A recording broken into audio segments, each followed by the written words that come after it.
To number 10 of the top 10 list, we're gonna go with site-to-site teleportation from the Black Spear Task Force. This is the Death Watch stratagem.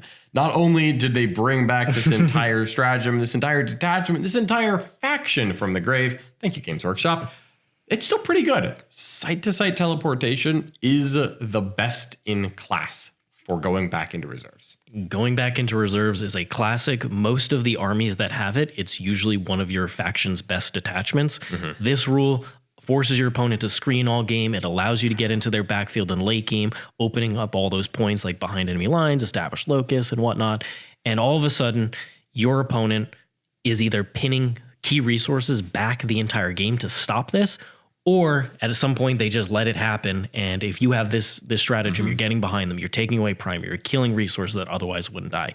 It is one of the best, obviously, stratagems in the game. Absolutely. Now, there's a reason why site-to-site teleportation is the best one we could find. There are 3 reasons why, actually, and it checks all the boxes. 1, it allows 2 units to teleport, not just 1. Pretty rare. This is like a detachment rule for a CP. I'm just saying.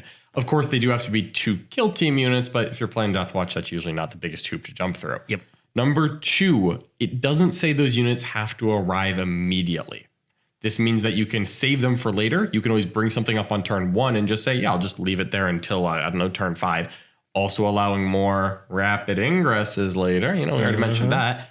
3, it also gives the units deep strike if they arrive in the next movement phase. So yeah, there's an incentive to arrive sooner, but you could bring up 2 units. If one of them has a captain, this is a free stratagem. And then one of them can deep strike now. One of them can ingress later. One of them can just wait around until it's needed.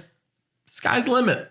And the great thing about Death Watch and other armies that have access to go back into reserve is if you have strong shooting units that can benefit from this, you are able to pick away at angles, deliver damage at spaces that you otherwise wouldn't. And the threat of that throughout an entire game is often very difficult for armies that don't have much screening. Yeah, this is very much a type of stratagem that is much better on shooting units than combat units. Ask Blood Angels and Hypercrypt how they feel about their detachment role. And it's very different for these 2 armies. Death Watch, primarily shooting-based infantry bricks that hit very hard and aren't necessarily mobile. Biggest beneficiary possible from this type of stratagem. This is army defining. Absolutely. So if you do have a go back into reserve type of stratagem, 100% you should be using it. It is one of the best things you can have access to.